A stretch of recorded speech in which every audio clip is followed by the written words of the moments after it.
ನಮಸ್ಕಾರ ವೀಕ್ಷಕರೇ, ಈ ಸಂದರ್ಶನದಲ್ಲಿ ನಮ್ಮ ಜೊತೆ ನಾಗತಿ ಬೆಲ್ಗೊಲ್ಲು ಗ್ರಾಮದ ಅಧ್ಯಕ್ಷರಾದ ಗ್ರಾಮ ಪಂಚಾಯತ್ ಅಧ್ಯಕ್ಷರಾದ ಪುಷ್ಪ ಅವರು ಮತ್ತೆ ಅವರ ಯಜಮಾನರು ಮಾಜಿ ಉಪಾಧ್ಯಕ್ಷರವರು ನಮ್ಮ ಉಪಸ್ಥಿತಿಯಲ್ಲಿದ್ದಾರೆ. ಈ ದಂಪತಿಗಳಿಗೆ ನಮ್ಮ ಪೊಲಿಟಿಷಿಯನ್ಸ್ ಇನ್ ಇಂಡಿಯಾ ಪರವಾಗಿ ಹಾರ್ದಿಕ ಸ್ವಾಗತ.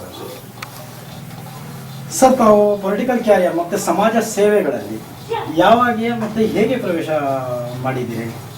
ನಾವು ಸಾಮಾನ್ಯವಾಗಿ 1994ರಿಂದ ಪ್ರವೇಶ ಆಗಿದ್ದು. ಅವಾಗೆಲ್ಲ ಸಾಕಷ್ಟು ಒಂದು ಸ್ವಲ್ಪ ಇಲ್ಲೆಲ್ಲ ಹೆಚ್ಚಿನದಾಗಿ ಕಾಂಗ್ರೆಸ್ ಬೆಲ್ಟ್ ಇತ್ತು. ಕಾಂಗ್ರೆಸ್ ಬೆಲ್ಟಲ್ಲಿ ಅವಾಗೆಲ್ಲ ಈ ಕೆಲವರು ಯುವಕರಿಗೆ ಅವರಿಗೆಲ್ಲ ಯಾರು ಮಾನ್ಯತೆನೇ ಕೊಡ್ತಿದ್ದಿಲ್ಲ ಮತ್ತು ಊರುಗಳು ತುಂಬಾನೇ ಹಾಳಾಗಿದ್ವು. ಆ ಟೈಮಲ್ಲಿ ಸೇವೆ ಮಾಡುವಂತ ಯಾರು ಇದ್ದಿದ್ದಿಲ್ಲ. ನಾವು ಸ್ವಲ್ಪ ವಿದ್ಯಾಭ್ಯಾಸನ ಮುಗಿಸ್ಕೊಂಡು ಹಿಂಗೆ ಬಂದಾಗ ಈ ಊರಲ್ಲೆಲ್ಲ ನೋಡಿದ್ರೆ ಬಹಳಷ್ಟು ಮನಸ್ಸಿಗೆ ನೋವಾಯ್ತು.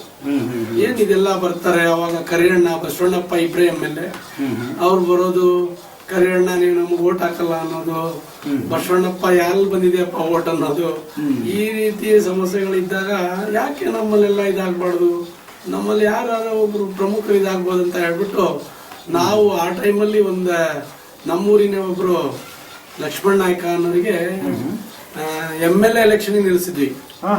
ಅವರು ಸಾಮಾನ್ಯವಾಗಿ ಹೆಚ್ಚು ಕಡಿಮೆ 96 ಚುನಾವಣೆಯಲ್ಲಿ ಸುಮಾರು ಕೇವಲ 700-800 ಓಟಲ್ಲಿ ಸೋತ್ರು. ಹೌದು. ಅವಾಗಿಂದ ನಾವು ಅವ್ರು ಬಿಟ್ರು. ಆಮೇಲೆ ನಮ್ಮ ರಾಜಕಾರಣ ಕಂಟಿನ್ಯೂ ಆಯ್ತು. ಭದ್ರಾವತಿ ಕ್ಷೇತ್ರಕ್ಕೆ ಅಲ್ಲ ಗ್ರಾಮಾಂತರ, ಹೊಳೆವಂತೂರು ಗ್ರಾಮಾಂತರ. ಮೊದಲು ಇದು ಹೊಳೆವಂತೂರು ಗ್ರಾಮಾಂತರವಾಗಿ ಇತ್ತು.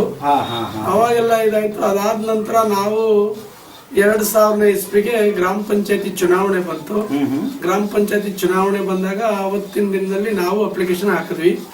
ಅಪ್ಲಿಕೇಶನ್ ಹಾಕಿದಾಗ ಅವತ್ತು ನಮಗೆ ನಮ್ಮ ಗ್ರಾಮದಲ್ಲಿ ಇನಾನಿಮಸ್ ಆಗಿ ಗೆಲ್ಲಿಸ್ಬಿಟ್ರು.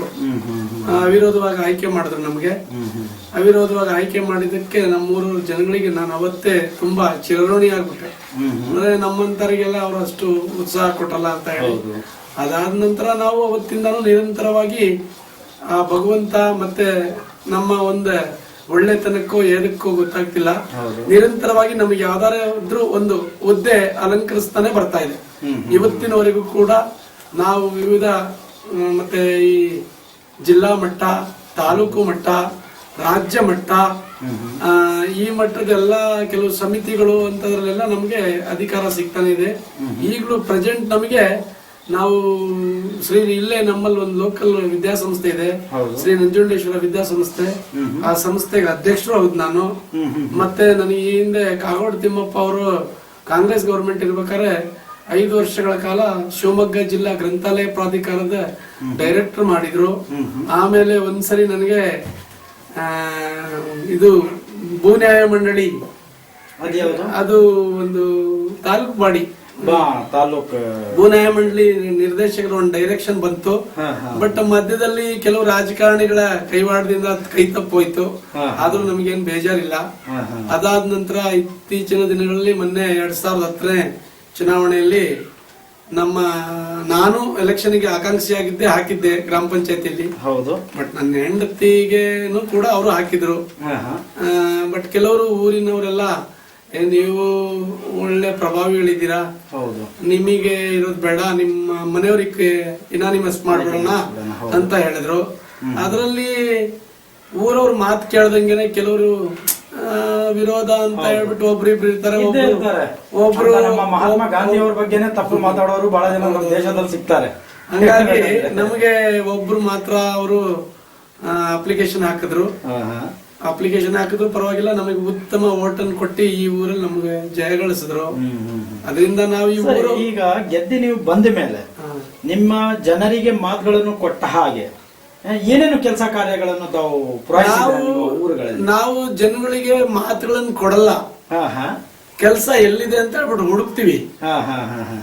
ಯಾವ ಕೆಲಸ ಅವಶ್ಯಕತೆ ಇದೆ ಅನ್ನೋದನ್ನ ಹುಡುಕಿ ಕೆಲಸನ ಮಾಡ್ತೀವಿ ಕಂಪ್ಲೀಟ್ ಆಗಿ. ಹೌದು, 100%.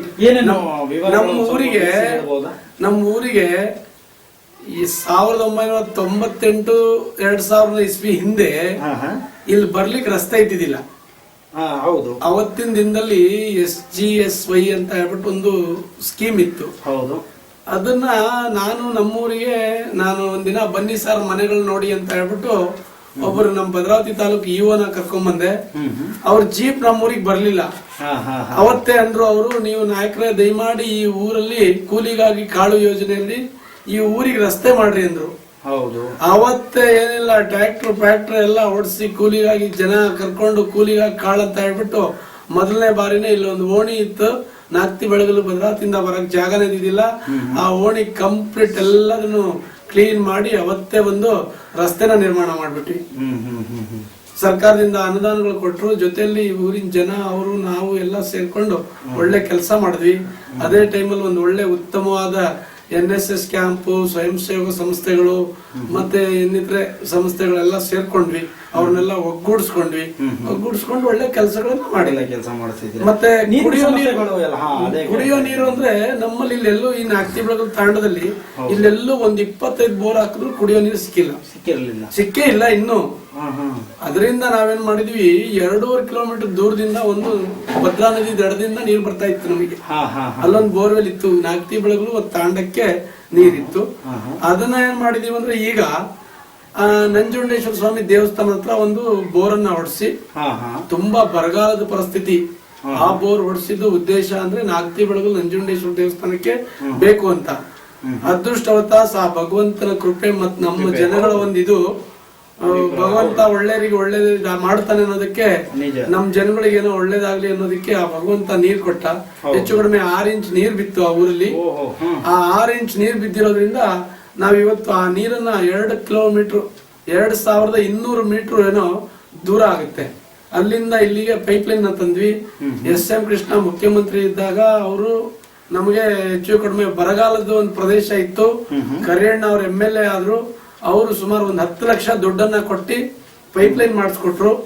ಮತ್ತೆ ಶಿವಾಜಿರಾವ್ ಸಿಂಧೆ ಅವರು ಜಿಲ್ಲಾ ಪಂಚಾಯತಿಂದ ನಮಗೆ ಬೋರ್ವೆಲ್ ಹೊಡೆಸ್ಕೊಟ್ರು. ಮತ್ತೆ ಫಾತಿಮಾ ಬಿ ಇಸ್ಮಾಯಿಲ್ ಖಾನ್ ಇದ್ರು ತಾಲೂಕ್ ಪಂಚಾಯತಿ ಅಧ್ಯಕ್ಷರು. ಅವರು ನಮಗೆ ಈ ಬೋರನ್ನ ತಗ್ಸಕ್ಕೆಲ್ಲ ಸಹಾಯ ಮಾಡಿದ್ರು. ರಸ್ತೆ ನೀರಿಗೆಲ್ಲ ಅವರೇ ಸಹಾಯ ಮಾಡಿದ್ದು. ಅದ್ರ ಜೊತೆಯಲ್ಲಿ ನಾವೆಲ್ಲ ಊರವರು ಅವರಿಗೆಲ್ಲ ಅಷ್ಟೇ ಒಂದ್ ಇದ್ರನ್ನ ಮಾಡ್ತೀವಿ. ಅದರ ಜೊತೆಲಿ ದೇವಸ್ಥಾನ ಒಂದಿತ್ತು, ತುಂಬಾ ಹಳೆ ದೇವಸ್ಥಾನ. ಹಳೆ ದೇವಸ್ಥಾನಕ್ಕೆ ಸುನೀತಾ ಬಂಗಾರಪ್ಪ ಅವರು ಒಂದು ಸಮುದಾಯ ಭವನ ಹಾಕೊಟ್ಟಿದ್ರು. ಅಂದ್ರೆ ನಿಮ್ಮ ಊರಲ್ಲಿ ಒಂದು ಸಮುದಾಯ ಭವನ ಅನ್ನೋದು ಇದೆ? ಇದೆ. ಆ 2-3 ಸಮುದಾಯ ಭವನ ಇದೆ. ಅದರಲ್ಲಿ ನಮಗೆ ಒಂದು ಸಮುದಾಯ ಭವನ ಹಾಕೊಟ್ಟಿದ್ರು. ಅದ್ರ ಜೊತೆಲಿ ನಾವು ಒಂದು ಒಳ್ಳೆ ಇದನ್ನ ಮಾಡಿದೀವಿ, ಒಳ್ಳೆ ಸುಂದರವಾದ ದೇವಸ್ಥಾನ ಕಟ್ಟಿದೀವಿ ಇವತ್ತು.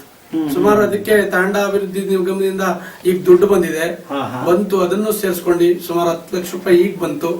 ಅದನ್ನ ಸೇರಿಸ್ಕೊಂಡು ಒಳ್ಳೆ 25 ಲಕ್ಷ ರೂಪಾಯಿ ಒಳ್ಳೆ ದೇವಸ್ಥಾನ ಕಟ್ಟಿದೀವಿ. ಚೆನ್ನಾಗ್ ಮಾಡಿದೀವಿ, ಅದಕ್ಕೇನು ಸಮಸ್ಯೆ ಇಲ್ಲ. ಊರಲ್ಲಿ ಎಲ್ಲಾ ತರದಲ್ಲೂ ಮತ್ತೆ ನೆಮ್ಮದಿ ಮತ್ತೆ ತೃಪ್ತಿ ಅಂತ ಇದೆ ಅಂತಂದ್ರೆ ನಿಮ್ಮ ಕಾಲದಿಂದ ಬಂದಿರದಂತಹ ಒಂದು ವಿಷಯಗಳು, ಕೆಲಸಗಳು ಅಂತ ಹೇಳಿ ನಾವು ಅನ್ಸ್ಕೊಳ್ತೀವಿ ಅಲ್ಲ. ಅನ್ಕೊಳ್ಳೋದ್ರಲ್ಲಿ ಏನಿಲ್ಲ, ನಮ್ದೇನಿಲ್ಲ. ಆ ಭಗವಂತ ನಮಗೇನೋ ಒಂದ್ ಸ್ವಲ್ಪ ಬುದ್ಧಿಶಕ್ತಿ ಕೊಟ್ಟಿದ್ದಾನೆ. ಬುದ್ಧಿಶಕ್ತಿ ಕೊಟ್ಟಿರೋದ್ರಿಂದ ಕೆಲಸ ಮಾಡ್ತಿದೀವಿ. ನನ್ಗೇನು, ನಾನಿಗೂ ಕೈ ಕಾಲು ಮನುಷ್ಯನೇ ನಿಜ. ಮತ್ತೆ ನನ್ನಂಗೆ ಬುದ್ಧಿವಂತರು ಅಥವಾ ತಿಳಿದಿರೋ ಎಷ್ಟು ಜನ ಇರ್ತಾರೆ. ಏನೋ ನಮಗೊಂದಿಷ್ಟು ತಿಳುವಳಿಕೆ ಇದೆ, ತಿಳುವಳಿಕೆ ಇರೋದ್ರಿಂದ ಮಾಡ್ತೀವಿ ಅಷ್ಟೇ. ಇನ್ನು ಏನ್ ಡೆವಲಪ್ಮೆಂಟ್ ಗಳು ಇನ್ನು ಮಾಡೋದಿದೆ ನಿಮ್ಮ ಅನ್ಸಿದ ಪ್ರಕಾರ? ಏನ್ ಡೆವಲಪ್ಮೆಂಟ್ ಗಳು ಇನ್ನು ಆಗ್ಬೇಕಾಗಿದೆ ನಮ್ಮೂರಿಗೆ ಅಂದ್ರೆ? ನನಗೆ ಒಂದು ಶಾಲೆ, ಈ ಗ್ರಾಮದ ವಿದ್ಯಾರ್ಥಿಗಳು ಒಳ್ಳೆ ಉನ್ನತ ಮಟ್ಟದ ಎಜುಕೇಶನ್ ತಗೋಬೇಕನ್ನೋದೇ ಬಾರಿ ಇಂಪಾರ್ಟೆಂಟ್. ಹೌದು. ಮತ್ತ ಅದರ ಜೊತೆಲಿ ಸ್ಕೂಲ್ ಫೆಸಿಲಿಟೀಸ್ ಇದೆಯಾ? ಇಲ್ಲಿ LPS ಇದೆ, ಬಾರಿ ಒಳ್ಳೆ ಸ್ಟ್ರೆಂತ್ ಇರುವಂತ ಶಾಲೆ ಇದೆ.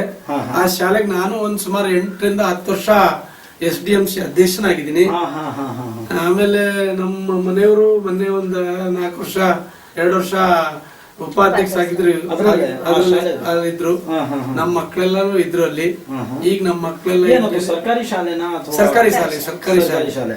ಅಂಗನವಾಡಿಗಳ ಬಗ್ಗೆ ಏನಾರ ನಿಮಗೆ? ಅಂಗನವಾಡಿ ನಾನು ಕೇಳ್ತಾ ಇದ್ದೀನಿ. ಅಂಗನವಾಡಿ ನಿಮ್ಮ ಏರಿಯಾದಲ್ಲಿ ಇದೆಯಾ? ಇದೆ. ಯಾವಾಗ ಓಪನ್ ಆಗಿರೋದು? ತುಂಬಾ ಹಳೆಯದು. ಅಂದ್ರೆ ನಿಮ್ಮ ಇದರಲ್ಲಿ ಪೀರಿಯಡ್ ಅಂತ ಹೇಳಿ ಅಲ್ಲ, ನಾವು ಅದು ನಮ್ಗಿಂತ ಹಿಂದೆ ಅಂದ್ರೆ 96-97ರಲ್ಲಿ ಶುರು ಆಗಿತ್ತು ಅಂಗನವಾಡಿ. 96ರಲ್ಲಿ ಶುರು ಆಯ್ತು. ಮತ್ತೆ ಕಳೆದ ಸಾಲಲ್ಲಿ ಈಗ ರೀಸೆಂಟ್ ಈಗ 1 ವರ್ಷದ ಹಿಂದೆ ಅದು ಸಂಪೂರ್ಣ ಹಾಳಾಗೋಗಿತ್ತು. ಹಾಳಾಗೋಗಿದ್ದನ್ನ ನಮ್ಮ ತಾಲೂಕ್ ಪಂಚಾಯತಿ ಅವರ ಅನುದಾನದಲ್ಲಿ ಒಳ್ಳೆ ಚೆನ್ನಾಗಿ ಮಾಡಿ ಆ ಅಂಗನವಾಡಿನ ಒಳ್ಳೆ ವ್ಯವಸ್ಥಿತವಾಗಿ ಮಾಡಿಕೊಟ್ಟಿದ್ವಿ.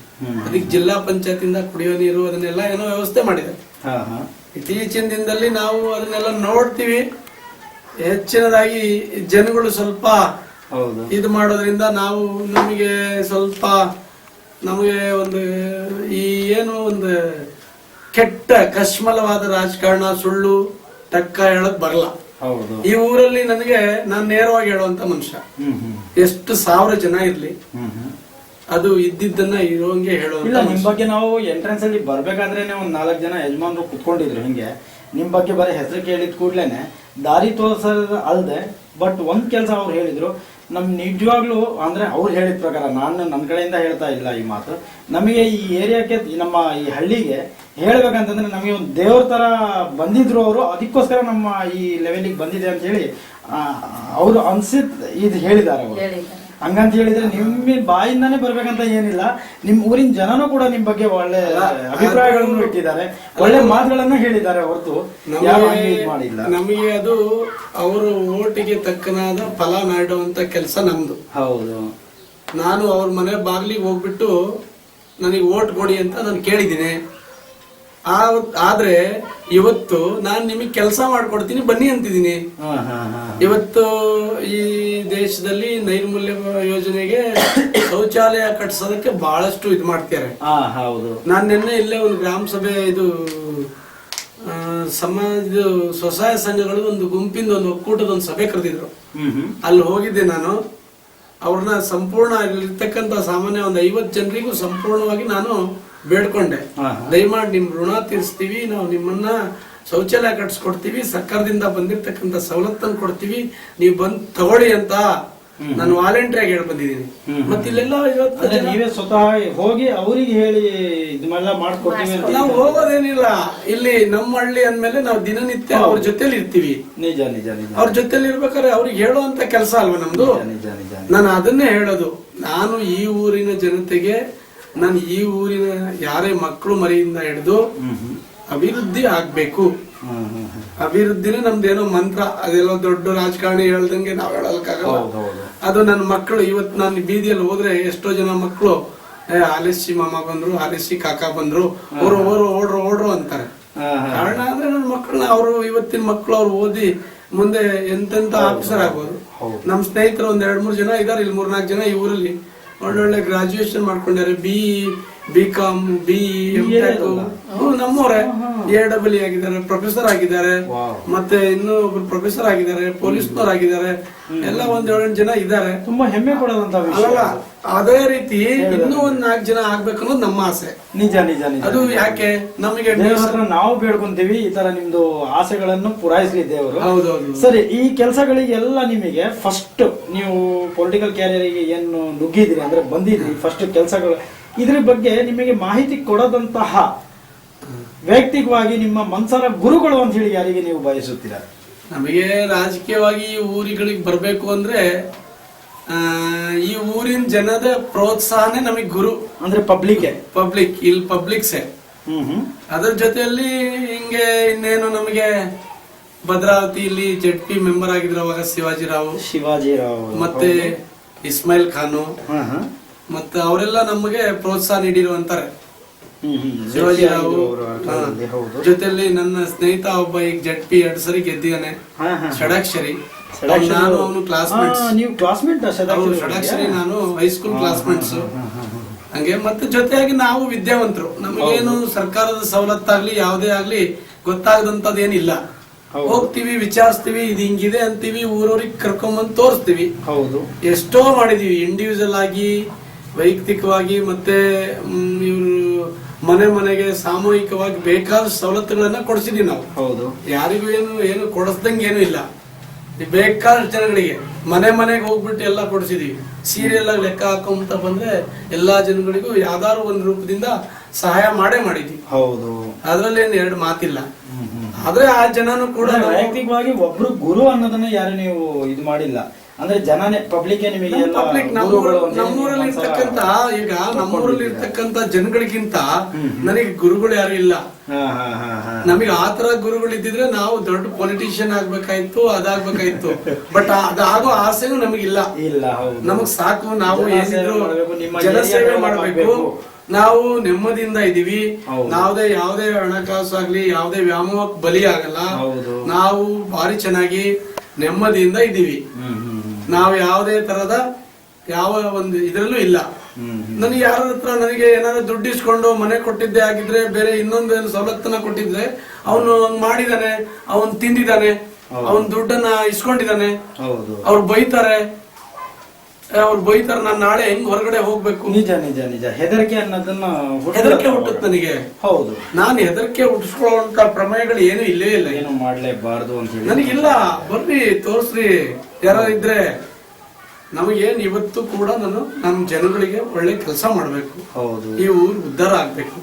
ಈ ಊರಿನ ಹೆಸರು ಉನ್ನತ ಮಟ್ಟಕ್ಕೆ ಹೋಗ್ಬೇಕು, ಮುಂದೆ ಬರ್ಬೇಕು ಅಂತ ಹೇಳಿ. ಇನ್ನೊಂದು ಸ್ವಲ್ಪ ದಿನದಲ್ಲೇ ಈ ಊರನ್ನ ಏನಾಗ್ಬೋದು ಅಂದ್ರೆ ಇನ್ನ ಬಹಳಷ್ಟು ಇದೆ.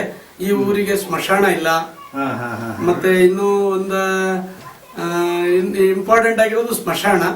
ಮತ್ತೆ ಒಳ್ಳೆ ಸಾರಿಗೆ ಸೌಕರ್ಯ ಕಟ್ಟೋದಿಕ್ಕೆ ಇಲ್ಲಿ ಆತರ ಜಾಗಗಳು ಇದೆ. ಬಟ್ ಪ್ರೈವೇಟ್ ಲ್ಯಾಂಡ್ ಇರೋದು, ಸ್ವಂತ ಲ್ಯಾಂಡ್ಗಳು ಏನಿಲ್ಲ. ಪ್ರೈವೇಟ್ ಲ್ಯಾಂಡ್ಗಳೇ ಇರೋದ್ರಿಂದ ಸ್ವಲ್ಪ ಕಷ್ಟ ಆಗ್ತಾ ಇದೆ. ಪ್ರೈವೇಟ್ ಲ್ಯಾಂಡ್ಗಳು ಇರಿಗೇಟೆಡ್ ಈ ಜಾಗ ಇದ್ದಿದ್ರೆ ತಾವು ಹೇಳಿದ ಪ್ರಕಾರ ಮಾಡಿಸಬಹುದು. ಅದಕ್ಕಾಗೂ ಕೂಡ ಗೌರ್ಮೆಂಟ್ ಜಾಗಗಳು ಇರೋದ್ರಿಂದ ಅಲ್ಲ, ಪಕ್ಕದ ಸರ್ವೆ ನಂಬರ್ಗಳಲ್ಲಿ, ಪಕ್ಕದ ಗ್ರಾಮದ ಸರ್ವೆ ನಂಬರ್ಗಳಲ್ಲಿ ಇದಾವೆ. ಅದನ್ನ ನಾವು ಆ ಊರಿಂದ ಸಿಗೋದು ಸ್ವಲ್ಪ ಕಷ್ಟ ಆಗುತ್ತೆ. ಅದು ವ್ಯವಸ್ಥೆ ಅದು ಸ್ವಲ್ಪ ಕಷ್ಟ ಆಗುತ್ತೆ. ಪಕ್ಕದ ಗ್ರಾಮದವ್ರದ್ದು, ಪಕ್ಕದ ಒಂದು ಊರಿಂದ ನಮಗೆ ಸಿಗುತ್ತೆ. ನಿಮಗೆ ಗೊತ್ತಿದ್ದಂಗೆ ಮೇನ್ ರೋಡ್ ಏನಿದೆ, ಮೇನ್ ರಸ್ತೆ ಏನಿದೆ, ನಿಮ್ಮ ಹೊಳೆಹೊನ್ನೂರು ಹೋಗದಂತಹ ನಿಮ್ಮ ಏರಿಯಾಕ್ಕೆ, ನಿಮ್ಮ ಹಳ್ಳಿಗೆ ಹತ್ರ ಆಗದಂತಹ ಜಾಗ ಯಾವ್ದಾದ್ರು ಸರ್ಕಾರದ ಸೇರದಂತಹ ಇದೆಯಾ? ಇಲ್ಲ ಇಲ್ಲ ಸರ್ವೆ ಪ್ರಕಾರ ಇಲ್ಲ ಇಲ್ಲ ಯಾವುದು ಇಲ್ಲ. ಈ ನಾಗ್ತಿ ಬೆಳಗಲ್ ಸರ್ವೆ ನಂಬರ್ ಅಲ್ಲಿ 41ನೇ ಸರ್ವೆ ನಂಬರ್ ಅಲ್ಲಿ ಈ ಒಂದ್ ಸ್ವಲ್ಪ ಜಮೀನಿದೆ. ಜಮೀನಿದೆ ಅಂದ್ರೆ ಅದು 21ನೇ ಸರ್ವೆ ನಂಬರು ನಮಗೆ ಹೊಂದ್ಕೊಳ್ಳೋ ಅಂತ ಒಂದು ಕುಮ್ರಿ ನಾರಾಯಣಪುರ ಊರಿದೆ. ಆ ಊರಲ್ಲಿ ಸ್ವಲ್ಪ ಸರ್ಕಾರಿ ಜಾಗ ಇದೆ. ಅವರು ಸ್ಮಶಾನ ಮಾಡ್ಕೊಂಡು ಆಗಿದೆ ಎಲ್ಲ ಆಗ್ಬಿಟ್ಟಿದೆ. ಅವ್ರಿಗೆ ಆಗುತ್ತೆ. ಮತ್ತೆ ನೀವು ಬೇಕಾಗಿದೆ ಅಂತ ಹೇಳ್ಬಿಟ್ಟು ಆಸೆ ಮಾಡ್ತಾ ಇದೀರಲ್ಲ, ಅಂದ್ರೆ ಒಂದು ಮಸಾಣ ಅಂತ ಹೇಳಿ ಜಾಗ ನಮಗೆ ಸಿಕ್ಕರೆ ಸಾಕಾಗಿದೆ ಅನ್ನಂಗೆ ಆಗಿದೆಯಲ್ಲ, ಆತರ ಒಂದು ವೈಯಕ್ತಿಕವಾಗಿ ಜಾಗ ಇದೆಯಾ ನಿಮ್ಮ? ಸರ್ಕಾರಿ ಜಾಗ ಯಾವ್ದು ಇಲ್ಲ. ಇಲ್ಲಿ ಪ್ರೈವೇಟ್ ಜಾಗ ಇದೆ. ಕೆಲವರಿಗೆಲ್ಲ ಕೇಳಿದೀವಿ. ಸರ್ಕಾರ ಕೊಡೋದಲ್ದೆ, ನನ್ನ ವೈಯಕ್ತಿಕವಾಗಿ ಕೊಡೋದಲ್ದೆ, ನಾನು ಏನು ಸ್ಮಶಾನಕ್ಕೆ ಜಾಗ ಕೊಡ್ತೀವಂತ ಯಾರು ಕೊಟ್ರೆ ಅವ್ರು ಕೇಳೋ ಅಷ್ಟು ದುಡ್ಡು ನಾನು ಭಿಕ್ಷೆ ಬೇಡ ತಂದು ಕೊಡ್ತೀನಿ ಅಂತ ನಾನು ಆಗ್ಲೇ ಜನಗಳಿಗೆ ಹೇಳಿದೀನಿ. ಅಂದ್ರೆ ಖರೀದಿ ಮಾಡಬಹುದು, ಸರ್ಕಾರ ಕಡೆಯಿಂದನೂ ನೀವು ಖರೀದಿ ಮಾಡಿಬೇಕಾದ್ರೆ ಅದು ಮಾಡೋದಕ್ಕೆ ತಯಾರಾಗಿದ್ರೆ ನಿಮ್ಮ ಊರಿನವರಿಗೆ ಒಳ್ಳೇದಾಗ್ಲಿ, ಒಂದು ಯಾವುದೇ ಒಂದು ಕೆಲಸ ಕಾರ್ಯಗಳಿಗಾಗಿರ್ಲಿ ಇಲ್ಲಿ ಒಳ್ಳೇದಾಗ್ಬೇಕಂತ ಹೇಳ್ಬಿಟ್ಟು ನಿಮ್ಮ ಅನಿಸಿಕೆ ಮತ್ತೆ ಅಭಿಪ್ರಾಯಗಳು ಬಹಳ. ಮತ್ತೆ ನಮ್ಮಲ್ಲಿ ಜನ ತುಂಬಾ ಒಳ್ಳೆ ಜನ ಇದ್ದಾರೆ. ಅವರು ಮುಗ್ಧತೆ ಜನ, ನಿಜ, ತುಂಬಾ ಭಾರಿ ಇದ್ರಲ್ಲಿ ಮಾಡ್ತಾರೆ. ನಮಗಂತೂ ನಿಜವಾಗ್ಲೂ ನಾನು ನಮ್ಮೂರಲ್ಲಿ ಎಲ್ಲ ಬೈದೆ ಹೇಳ್ತೀನಿ ಅವರಿಗೆ. ಆದ್ರೂ ಕೂಡ ನಮ್ಮನ್ನ ಪ್ರೀತಿ ಮಾಡ್ತಾರೆ. ಅವರ ಪ್ರೀತಿಗೆ ನಾವು ಎಷ್ಟು ಯಾವ ರೀತಿಯಾದ ಋಣ ತೀರೋ ಆಗಿಲ್ಲ. ಬಟ್ ನಮಗೆ ನಮ್ಮೂರಲ್ಲಿ ಒಳ್ಳೆ ಬೆಲೆನೂ ಕೊಡ್ತಾರೆ. ಬಟ್ ನಾವು ಅಂತ ಕರೆಕ್ಟಿವ್ಸ್ ಏನು ಮಾಡ್ಲಿಕ್ಕೆ ಹೋಗಲ್ಲ. ಎಲ್ಲಾ ವಿಚಾರಗಳಲ್ಲಾಗ್ಲಿ ನಾನು ಹಿಂಗಾಗ್ಲಿ ಹಿಂಗ್ ಮಾಡೋಣ ಅಂದ್ರೆ ಎಲ್ಲಾರು ಸಹಕರಿಸ್ತಾರೆ. ಅದ್ರಲ್ಲಿ ಏನ್ ತೊಂದರೆ ಇಲ್ಲ. ಯುವಕರು ಇಲ್ಲೆಲ್ಲ ತಾಲೂಕು ಮಟ್ಟದ ಯೋಜನಾ ಮೇಳ ನಡೆಸಿದ್ವಿ. ಮತ್ತೆ ಬೇರೆ ಬೇರೆ ಸಾಂಸ್ಕೃತಿಕ ಕಾರ್ಯಕ್ರಮಗಳು ಮಾಡಿದ್ವಿ. ಗಣಪತಿ ಹಬ್ಬ ಮಾಡ್ತೀವಿ, ತುಂಬಾ ಚಂದಾಗಿ ಮಾಡ್ತೀವಿ. ಎಲ್ಲ ಒಗ್ಗೂಟಿ ಎಲ್ಲ ಚೆನ್ನಾಗಿ ಮಾಡ್ತೀವಿ. ಬಹಳ ಚೆನ್ನಾಗಿ ಮಾತುಗಳನ್ನು ಆಡಿದ್ದೀರಾ.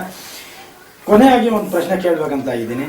ನಿಮ್ಮ ಏರಿಯಾದ ಜನರಿಗೆ, ಯುವಕರಿಗೆ ಮತ್ತೆ ಯುವತಿಯವರಿಗೆ ಮತ್ತೆ ಬಾಲ ಕಾರ್ಮಿಕಗಳಿಗೆ, ಯಾಕಂದ್ರೆ ಆದಷ್ಟು ಸುಮಾರು ಕೆಲಸಗಳಿಗೆಲ್ಲ ತುಂಬಾ ಚಿಕ್ಕ ವಯಸ್ಸಲ್ಲಿ ಕಳಿಸ್ತಾ ಇರೋದ್ರಿಂದ ನೀವು ಬಹಳ ಆಸೆ ಇಟ್ಕೊಂಡಿದ್ದೀರಾ. ನಮ್ಮ ಹಳ್ಳಿಯಲ್ಲಿ ಪ್ರತಿಯೊಬ್ರು ಎಜುಕೇಟೆಡ್ ಪರ್ಸನ್ ಆಗ್ಬೇಕು ಅಂತ ಹೇಳ್ಬಿಟ್ಟು ಇದ್ದಾರೆ.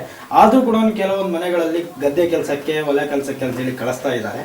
ಅವರಿಗೆ ನೀವು ಮತ್ತೆ ನಿಮ್ಮ ಧರ್ಮಪತ್ನಿಯಾದ ಇವರು ಮಹಿಳೆಯವರಿಗೋಸ್ಕರ ಅಂತ ಹೇಳಿ ಮೇಡಮ್ ತಾವೇ ಹೇಳಿ ಏನು ಒಂದು ಸಂದೇಶ ಕೊಡ್ಬೇಕಂತ ಇದ್ದೀರಾ ಜನರಿಗೆ, ನಿಮ್ಮ ಏರಿಯಾದ ಜನರಿಗೆ?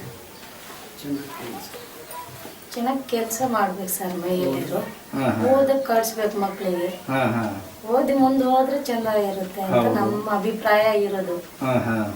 ಅಂದ್ರೆ ನಿಮ್ ಕಡೆಯಿಂದ ಸಂದೇಶ ಅಂದ್ರೆ ಅವ್ರು ಏನಾದ್ರು ವಿದ್ಯಾಭ್ಯಾಸ ಕಲ್ತಿ ಅವ್ರ ಮನೆಗೆ ಒಳ್ಳೇದ್ ಮಾಡತ್ತ ಅಥವಾ ನಿಮ್ ಮನೆಗೆ ಏನಾರ ಬಂದ್ ಇಲ್ಲ ಇಲ್ಲ ಸರ್ ಅವ್ರ ಮನೇಲೆ ಚೆನ್ನಾಗಿರ್ಬೇಕು ಅವರು ಅವ್ರವ್ರ ಮನೇನೆ ಚೆನ್ನಾಗಿದ್ರೆ ಚೆನ್ನಾಗಿರ್ಬೇಕು. ಸ್ವಚ್ಛತೆ ಅವ್ರವ್ರೇ ಕಾಪಾಡ್ಕೊಳ್ಳಿ ಅವಾಗ್ಲೇ ಸುಂದರವಾಗಿ ಒಂದು ಪ್ರಪಂಚ ಅನ್ನೋದನ್ನ ಕಾಣುತ್ತೆ ನಮಗೆ. ಇನ್ನೊಂದು ನಮ್ಮ ಊರಲ್ಲಿ ಹಾ ಸರ್, ಈಗಿನ ಒಂದು ವಿದ್ಯಾಭ್ಯಾಸದ ಮಟ್ಟ ಲೆಕ್ಕ ಹಾಕೊಂಡ್ರೆ ಹೆಣ್ಣು ಮಕ್ಕಳ ವಿದ್ಯಾಭ್ಯಾಸ ಭಾರಿ ಚೆನ್ನಾಗಿದೆ. ಬಹಳ ಚೆನ್ನಾಗಿ Really ಹೇಳ್ಬೇಕು ಅಂದ್ರೆ ಕಲಿಸ್ತಾ ಇದ್ದಾರೆ ಈ ಶಾಲೆಗಳು. ನಿಜವಾಗ್ಲು ಒಬ್ರು ಗಂಡು ಮಕ್ಕಳಲ್ಲಿ BA MA ಅಂತಾರಲ್ಲ, ನಮ್ಮೂರಲ್ಲಿ ಒಂದು ಹುಡುಗಿ MA ಮಾಸ್ಟರ್ ಡಿಗ್ರಿ ಮಾಡ್ಕೊಳ್ತು, ಒಂದ್ 4 ಜನ ಬಿಟ್ರೆ. ಅದು ಇವತ್ತು ಬೇರೆ ಜಿಲ್ಲೆಯಲ್ಲಿ ಹೋಗ್ಬಿಟ್ಟು ಗೆಸ್ಟ್ ಲೆಕ್ಚರ್ ಕೆಲಸ ಮಾಡ್ತಾ ಇದ್ವಿ ಹುಡುಗಿ.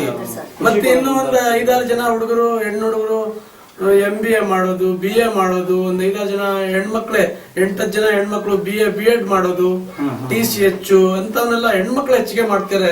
ಗಂಡು ಮಕ್ಳೇ ಸ್ವಲ್ಪ ಡಲ್ ಆಗಿದ್ದಾರೆ.